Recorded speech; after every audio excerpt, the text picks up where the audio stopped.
nossa aula vai ser esse. Nós vamos falar sobre o Deus Criador. Na aula passada nós estivemos vendo sobre a Bíblia, né, que tudo que nós vamos falar aqui é na Bíblia, baseado na Bíblia. Então ela é a nossa base. Nós vimos que também outra coisa fundamental que nós não temos como provar para ninguém, apesar de ter muitas evidências, como eu gosto de falar, né? Mas nós não temos nenhuma prova, né, de que Deus existe. Então nós vamos partir também desse pressuposto, né, que Deus existe e Ele inspirou, revelou o que Ele queria revelar para a gente na Bíblia.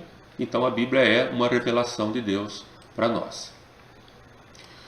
O que nós vamos ver hoje, né, é o começo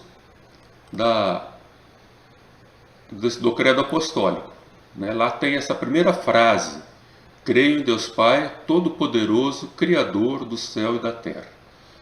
Tudo que nós vamos ver hoje vai ser só nessa frase aí, né? Essa primeira afirmação do credo apostólico, e a afirmação que baseia-se, que, né, nela se baseia tudo o que nós cremos. Se nós não cremos que existe um Deus, Criador do céu e da terra, não tem muito motivo para a gente ter algum respeito para com Deus. O respeito dele, que nós temos para com ele, o reconhecimento que nós temos para com ele, vem exatamente do fato de ele ser o Criador de tudo, o dono de tudo, de fazer as coisas como ele quis. Então é fundamental isso, tá? Nós vamos notar que a cultura vai tentar negar, a cultura do mundo, né, vai tentar negar isso, porque é muito incômodo para quem não crê em Deus, ficar pensando num Deus Criador. Porque vem sempre aquela pergunta, né? Se ele fez para quê?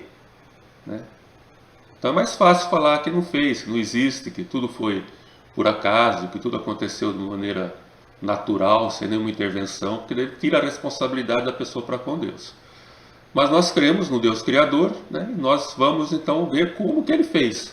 Então, baseado no que a Bíblia diz, nós vamos estudar o que nós, como cristãos, cremos a respeito desse Deus Criador.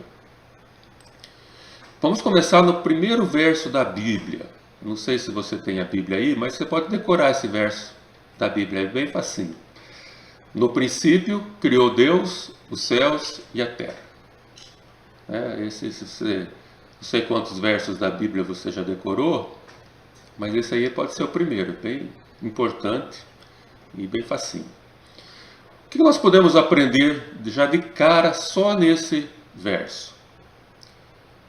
O que havia antes desse princípio? O que havia antes de Deus ter criado os céus e a terra? Antes do início das coisas, o que tinha? Tudo, nós estamos acostumados a que tudo tem um início, né? E antes do início, o que tinha? Então nós cremos, né, que antes de tudo, só Deus existia. No princípio já existia Deus para poder criar as coisas. Isso nos leva à primeira coisa, a primeira afirmação, né, fundamental sobre Deus. Que Deus é eterno, sempre existiu, e Ele também é autossuficiente, Ele não depende de nada. Porque antes de tudo, Ele existia sem necessitar de mais nada. Ele era totalmente autossuficiente. Então, no primeiro verso da Bíblia, nós já podemos notar isso, né? Que Deus é um Deus eterno, que já existia antes do começo de todas as coisas, e que por causa disso, ele não depende de nada, né, que foi feito depois, porque ele já tinha uma existência autossuficiente antes disso. Continuando, no mesmo verso, diz que Deus criou os céus e a terra. Aí surge a primeira questão sobre céus e terra. Existem duas possibilidades, né, da gente estar interpretando esse céus e terra. O primeiro, céus como sendo o mundo espiritual, né? O lugar onde Deus habita, onde os anjos habitam. Então, a palavra céus aqui na Bíblia, no hebraico, é igual no português, né? Tem esse sentido duplo. Pode ser tanto o céu de Deus, como sendo o céu que a gente vê, onde estão as estrelas. Então, quando está falando céus, aí está se referindo a quê? Ao mundo espiritual? Ou céus e terras está se referindo a todo o universo material, né? Os céus que nós vemos e os céus de Deus.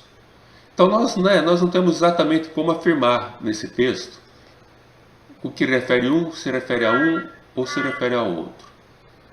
Tá? Mas não faz também muita diferença, certo? Porque de qualquer maneira, se quando está falando céus, está se referindo só ao mundo espiritual, nós não temos nenhuma informação na Bíblia detalhada, ou mesmo muito vaga, sobre como é que Deus fez isso.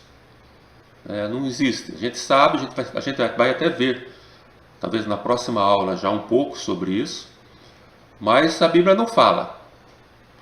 Agora já esse mundo material, então é descrito na Bíblia e nós cremos exatamente como a Bíblia afirma. Tá? Então, nós vamos estar vendo o mundo, a criação do mundo, mas independente se esses céus e terra está se relacionando ou não ao mundo espiritual, uma coisa que nós podemos afirmar pela Bíblia, não por esse texto, mas por outros textos da Bíblia, é que quando o universo foi criado, o mundo espiritual já estava completo. Existe um texto da Bíblia lá em Jó, né, que está anotado aí, eu tenho ele aqui, né, para você acompanhar. Deus vai estar falando com Jó, nós vamos falar sobre Jó mais para frente também. Foi um servo de Deus, né, que todo mundo conhece, acho que já ouviu falar da história de Jó, né, que sofreu muito, perdeu todas as coisas, e ele questionava muito Deus, né, por que estava acontecendo essas coisas com ele. Daí, lá no finalzinho do livro dele, né, sobre ele, Deus vai perguntar para ele. Então ele vai perguntar isso para ele: onde estavas tu quando eu lançava os fundamentos da terra? Dize-me se tens entendimento. Quem lhes pôs as medidas, se é que o sabes? Quem estendeu sobre ela o cordel? Sobre que estão fundadas suas bases? Ou quem lhe assentou a pedra angular quando as estrelas da alva juntas, alegremente, cantavam e rejubilavam todos os filhos de Deus? Está usando um pouco de poesia aqui, né, falando sobre os fundamentos da Terra. Se ele fosse falar que a Terra estava suspensa no ar, né, pela gravidade, talvez ninguém ia entender nada naquela época, né? Então ele está usando uma palavra mais acostumada, mais comum deles. Mas o fato é que ele fala aqui que quando as estrelas da alva, quando rejubilavam todos os filhos de Deus. Aí não dá muita ideia do que é isso, né? Mas nós temos uma outra versão da Bíblia que está mais clara, lá no finalzinho. Quem foi, né, que assentou a pedra principal do alicerce do mundo? Na manhã da criação, as estrelas cantavam em coro e os servidores celestiais soltavam gritos de alegria. Então, nós entendemos aí, né, que os anjos, eles presenciaram essa criação, né? Eles viram, eles se alegraram com essa criação. Então isso indica, né, que eles já existiam antes da criação. Uma outra coisa também que a gente pode falar sobre isso aqui também, que eu não sei se todo mundo sabe. No final desse texto que eu coloquei aqui para vocês, está escrito NTLH. Isso aqui quer dizer Novo Testamento na linguagem de hoje. É uma versão da Bíblia, da Sociedade Bíblica do Brasil. O texto anterior está escrito RA, Revista e Atualizada. Às vezes eles colocam também Almeida, Revista e Atualizada, o ARA. Qual é a diferença, né? Como a gente encara essa questão de várias versões da Bíblia? Não foi falado na aula passada, mas é bom a gente tá vendo agora. Existem várias versões da Bíblia, tá? E nós adotamos várias delas, consultamos várias delas às vezes para tirar dúvida de algum texto.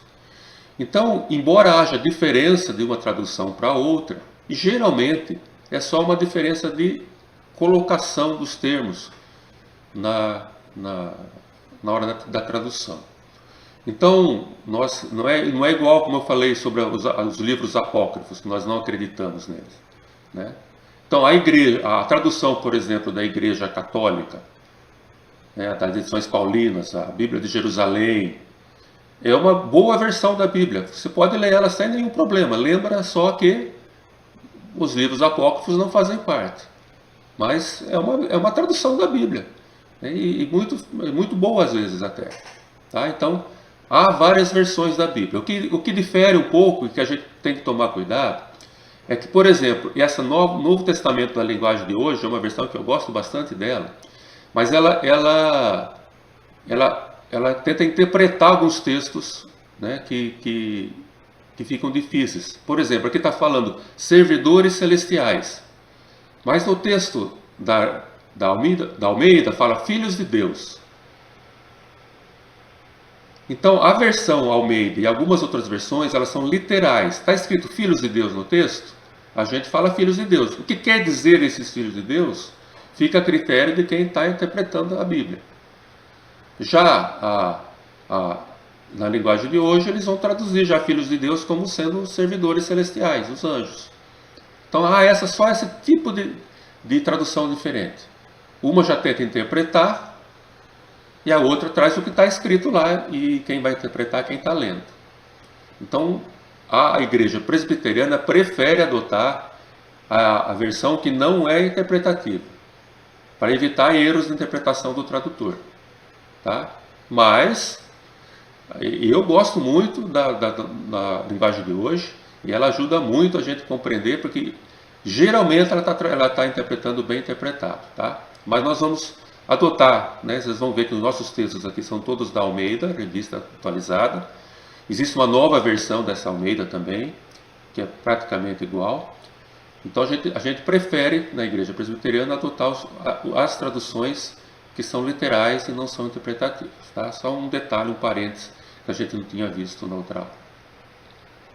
Então, continuando, nós vimos que Deus, Ele é eterno, autossuficiente, que Ele criou os céus e a terra, vamos ver detalhes daqui na frente, e vimos que Ele criou também o mundo espiritual, os seres espirituais. Uma coisa que a gente pode já deixar bem claro nisso é que quando Deus criou a matéria não existia, então Deus não é matéria, certo? Ele já existia sem ter matéria. Se Deus não é constituído de matéria, então nós dizemos que Deus é espírito. Tá? Então ele não tem um corpo, ele é espírito. Como que é esse espírito de Deus, nós não sabemos. Simplesmente assim. Mas Deus é espírito, então Deus não tem corpo, né? Deus não tem mãos, braços. A gente vai ver muito na Bíblia falando as mãos de Deus, o braço de Deus, né? Está sobre, atribuindo a Deus coisas dos homens, né? Mas ele é só uma maneira da gente entender. Mas Deus não é um ser com matéria, então ele é puramente espiritual. Outra coisa que a gente pode considerar também, o universo foi criado por Deus, portanto, Deus não é o universo e o universo não é Deus. Tá? Então Deus é distinto de sua criação. Embora tudo tenha vindo dele, né, ele não é o universo. Existem algumas correntes, né, religiosas, né, que dizem isso, né, que todo o universo é Deus, né, cada pedacinho, cada árvore desse mundo é um pedacinho de Deus, né? Então isso não é o que nós acreditamos. Deus é totalmente distinto, separado. Embora ele tenha feito tudo, ele não é, ele é distinto disso tudo. É mais ou menos como um filho, por exemplo. Um filho vem da gente, é gerado de nós, mas nós não somos nosso filho não é nós. Nós somos pessoas separadas, né? Distintas disso. Então a gente não se confunde. Deus não se confunde com a criação dele. Nós damos um nome para isso, que Deus é santo.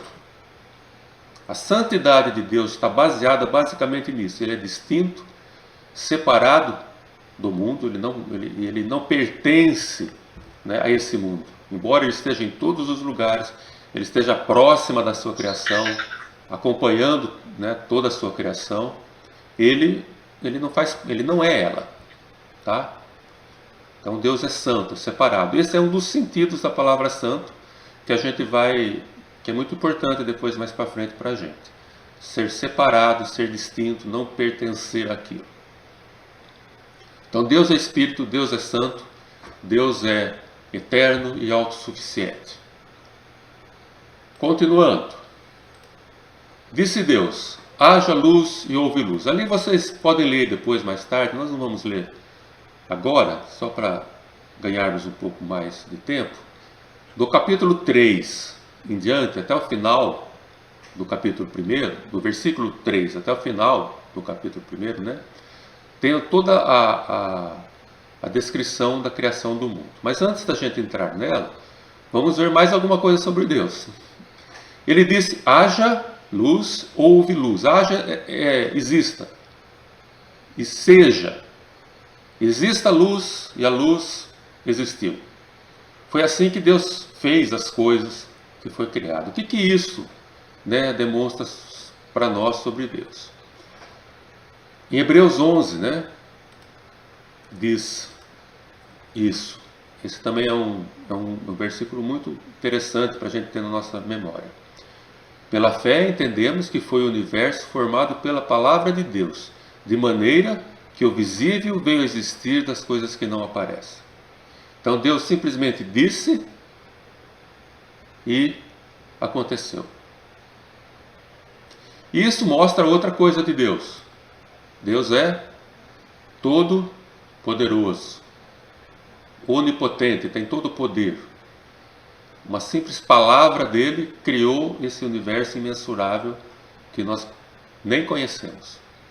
Esse termo Deus Todo-Poderoso, ele é um dos nomes, um dos adjetivos mais usados para Deus no Velho Testamento.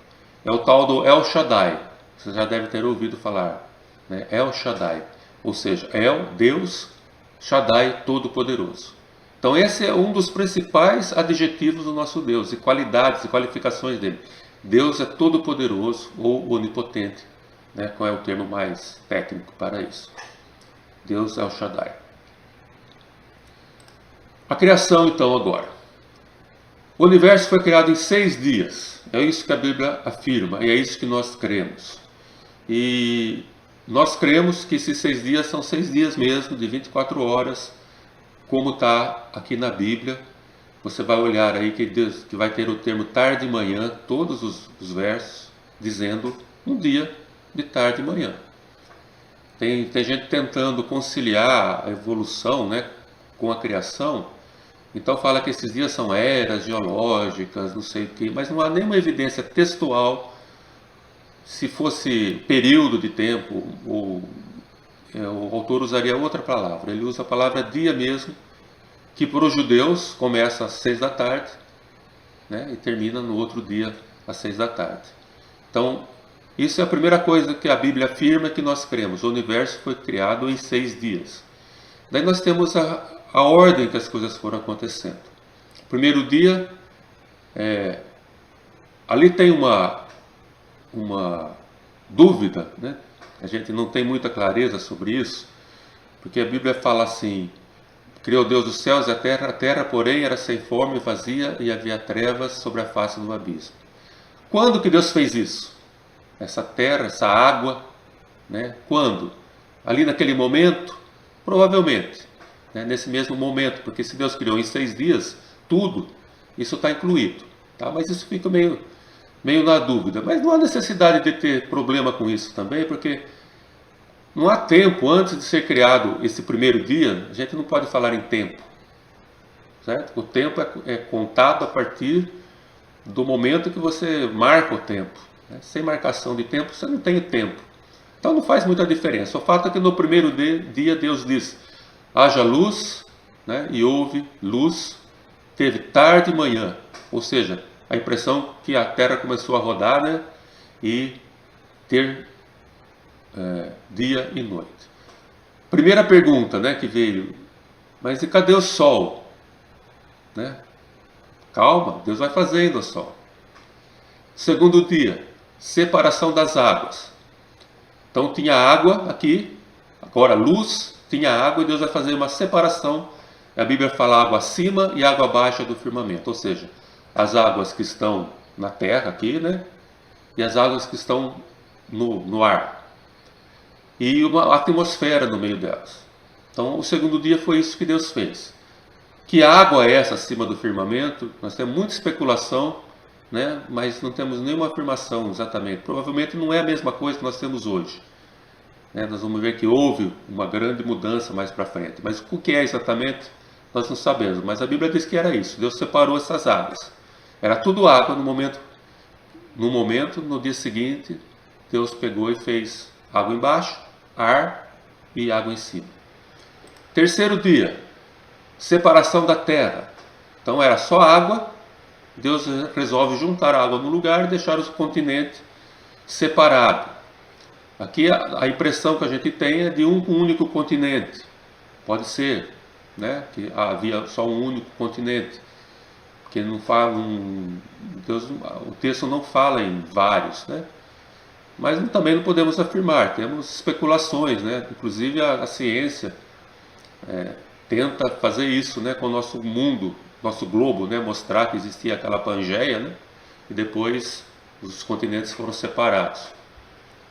Pode ser, mas o fato é que Deus fez essa separação, criou os oceanos e deixou a terra firme, os continentes, ou o continente. Nesse mesmo dia, vegetação, segundo as espécies, sementes, segundo as espécies. Olha só, né? Segundo as espécies. A Bíblia afirmando que não há mudança de espécie. É tudo segundo a sua espécie. Quarto dia, criação do Sol, da Lua e das estrelas. Agora, né, a primeira questão que as pessoas colocam, peraí, da onde vinha a luz? Se é só agora veio o Sol, a Lua e as estrelas. Vinha de outro lugar que não era do Sol, da Lua e das estrelas. Parece estranho isso, mas nós formos olhar lá no finalzinho da Bíblia, Deus diz que lá no fim, quando tudo for consumado, também não vai ter mais Sol, nem Lua, nem estrelas, mas a luz vai vir do próprio Deus. Ele é a luz vem dele. Será o caso aqui? Provavelmente. Essa luz, ele mesmo foi a fonte dessa luz e depois ele colocou lá uma fonte para continuar com essa luz. É isso que a Bíblia afirma. Esse ponto, ao invés de ser uma dúvida sobre a criação, na verdade é uma prova de que Moisés, que é autor, né, desse livro, ele escreveu como foi. Porque é óbvio que ele sabia que a luz vinha do Sol, que a luz vinha das estrelas. Por que ele colocou então que a luz foi criada antes? Porque Deus revelou para ele que a luz foi criada antes. Senão ele usaria o natural, né? Se fosse uma invenção dele, ele ia falar, não, primeiro fez o Sol, né, e a luz. Mas não. Então essa é uma prova da fidelidade de Moisés no relato. Ele não era bobo, certo? Ele era instruído, inteligente. Ele sabia perfeitamente que o mundo da época dele é igual ao nosso. A luz vem do Sol. Mas mesmo assim ele não mudou, ele pôs como Deus havia revelado para ele. Quinto dia, os animais marinhos, né, aqueles que voam, não necessariamente aves, pode ter sido outras coisas que voam também, que rastejam, o que a nossa tradução diz, mas o original diz coisas que se movem lentamente. Aí pode ser insetos, pode ser pequenos bichos que são lentos, né, que andam devagar, e os animais aquáticos. Sexto dia, animais terrestres, mamíferos, répteis, e vai repetir ainda, segundo as suas espécies. Nada muda, não tem uma espécie sendo criada, modificada, tudo segundo a espécie. Nesse mesmo dia, o sexto dia, Deus vai formar o Jardim do Éden, que nós vamos ver na próxima aula, o homem e a mulher, que também veremos na próxima aula. Então essa é a sequência da criação de Deus. Daí nós temos o sétimo dia, que não é um dia de criação, mas é um dia de descanso. Deus estava cansado? Não. Deus não estava cansado. Ele simplesmente acabou o que ele tinha que fazer e parou para contemplar, para admirar. Acabou. Agora esse dia eu vou considerar como sendo um dia diferente, um dia separado, para eu poder olhar para o que eu fiz, admirar aquilo que eu fiz e depois servir de exemplo para nós também fazer o mesmo. Então são 6 dias de criação e um sétimo dia de descanso, de contemplação daquilo que ele havia feito. Continuando, se você olhar aí no Gênesis, no verso, todas as descrições dos dias, você vai ver que vai terminar com essa frase: e viu Deus que era bom, viu Deus que era muito bom, viu Deus que isso era boa, tal coisa era boa. O que significa isso? Que tudo que Deus fez era bom, né? Tudo que Deus fez era perfeito, saiu do jeitinho que Ele queria, né? Isso acontece porque Deus tem todo o conhecimento, toda a ciência, Ele tem toda a sabedoria, Ele é onisciente, Ele sabe de tudo. Onisciente não quer dizer que Ele sabe o que eu estou pensando, só isso, né? Já é uma grande coisa, né? Mas ter toda a sabedoria significa ter todo o conhecimento para fazer tudo com sabedoria. Tudo, né? Então tudo que Ele fez foi feito por causa da grande sabedoria que Ele tinha e do conhecimento que Ele tinha das coisas. E a gente é impressionante. Alguém já disse, né, que pouca ciência afasta a pessoa de Deus, muita ciência aproxima a pessoa de Deus. E quanto mais você aprofunda na ciência, mais você fica admirado da perfeição, dos detalhes, né, de tudo aquilo que está ali, né? Então é uma sabedoria, é incrível você parar para pensar seu corpo, seu olho, né? Como funciona seu ouvido, quantos ossinhos tem lá dentro para você escutar, desde um barulhinho bem baixinho até um barulho de um avião, né? Você escuta tudo aquilo, você entende as palavras. Então, tudo conhecimento, sabedoria do nosso Deus onisciente. E uma outra coisa, mostra também que Deus faz tudo com perfeição. Nada que Deus faz é imperfeito, é incompleto, é errado. Tudo é absolutamente perfeito. O que nós temos então?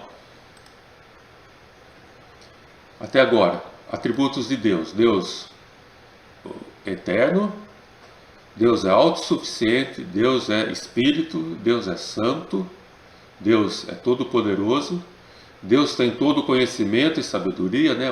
Onisciente, e Deus faz tudo com perfeição. Tudo isso que nós aprendemos até agora, nós vimos até agora, né? Opa, desligar meu celular aqui. Nós vimos até agora nesse primeiro verso da Bíblia. Mas tem mais coisa sobre Deus ainda aqui. Gênesis 1, 26, é esse texto que está aí. Disse Deus: façamos o homem à nossa imagem, conforme a nossa semelhança. Primeira coisa que nós vemos nesse texto. Disse, quem disse? Deus, né? Deus, Ele disse, certo? Um pronome pessoal a gente poderia colocar, né? Ele disse. Façamos nós, certo? Pronome pessoal. Nossa imagem, nossa semelhança. Alguma coisa, né, que caracteriza algo. Quando a gente olha então para a indicação que Deus diz, que Deus faz, que Ele se refere, né, a nós, usa esses pronomes pessoais, é que Deus é uma pessoa, certo? Ele não é uma energia, uma força. Os mais antigos lembram do eu tenho a força, né? Pelos poderes da Caveira cinza. Então, não, né? Deus não é essa energia. Ou você pega lá o filme Guerra nas Estrelas, né? Que a força esteja com você. Não, não é isso. Deus é uma pessoa, é um ser. Né? Quando a gente fala um ser ou uma pessoa, não estamos dizendo que é uma pessoa igual a nós, mas um ser que tem características de uma pessoa. Né? Ele tem uma personalidade. Tá? Então ele não é uma energia. Deus é um ser pessoal. É uma pessoa.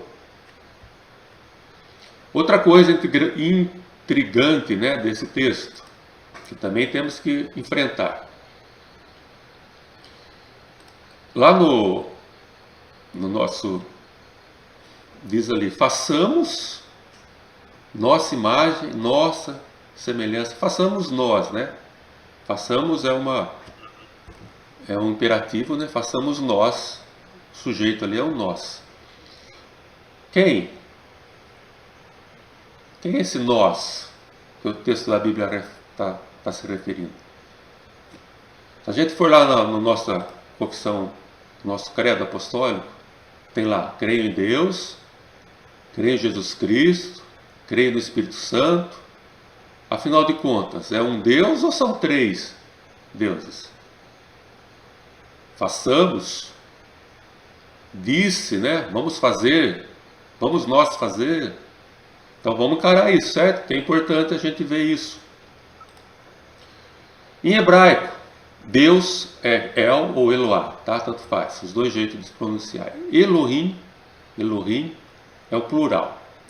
E esse Deus que está aí nesse verso, exatamente esse Elohim, tá? Tá no plural. Então nós temos aí uma frase, escrito um sujeito no plural, e o verbo está no singular. Se a gente fosse colocar no português, seria assim: no princípio Deus criou os céus e a terra. Então, primeira coisa que a gente precisa esclarecer. Muitas pessoas usam essa palavra aí, Elohim, para dizer que, então, tá vendo? São três deuses, mas eles são um, porque Deus está no plural e criou está no singular. É muito bacana isso, só que isso não bate com a Bíblia, tá? Porque Elohim é simplesmente um plural majestático. É como a gente usa no português também, né? A gente às vezes refere-se a nós, né? A gente fala, quando a gente quer engrandecer uma pessoa, né? Vossa Majestade, por exemplo, a rainha, né?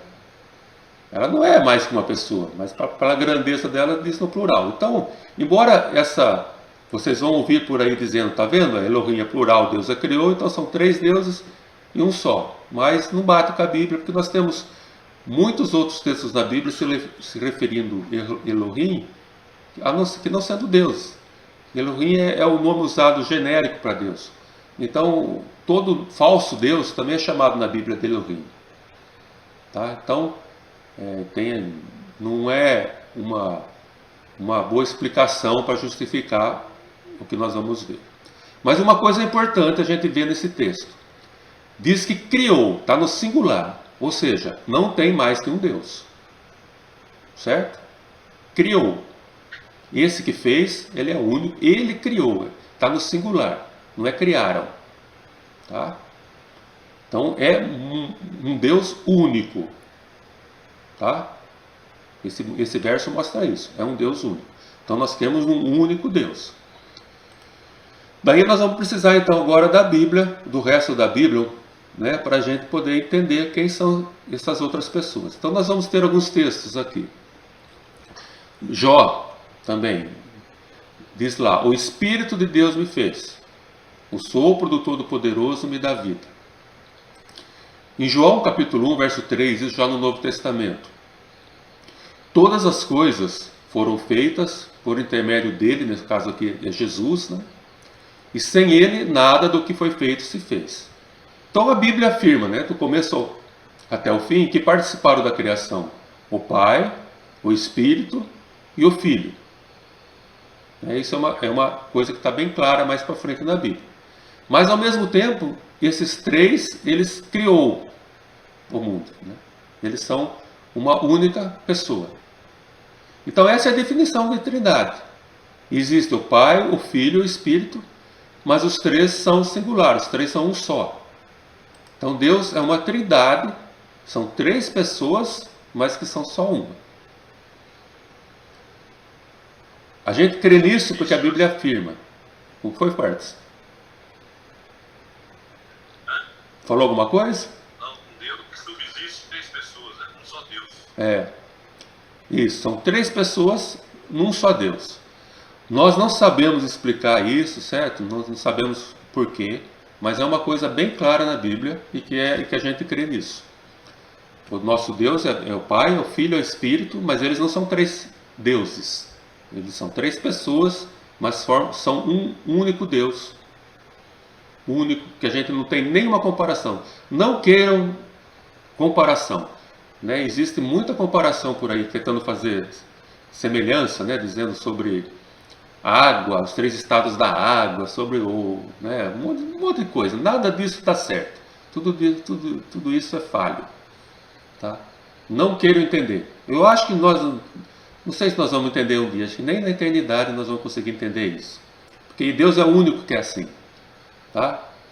Não é igual, nós temos corpo e espírito, mas são coisas, né, que podem ser separadas, por exemplo. Então, nem isso dá para fazer uma semelhança. Certo? Eu vou morrer, meu corpo vai ficar aqui, e eu vou para Deus, vou se separar.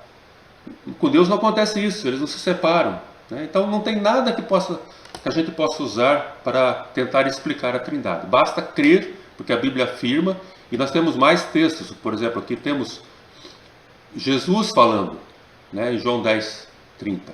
Eu e o Pai somos um. Falou para Filipe lá em João 14:9. Filipe, há tanto tempo estou convosco que não me tens conhecido. Quem vê a mim, vê o Pai. Como você diz, mostra-nos o Pai. Então é uma afirmação de Jesus, bem clara, tá? Então, se isso não for verdade, Jesus é mentiroso e a gente para por aqui, né? Não precisa mais estudar a Bíblia.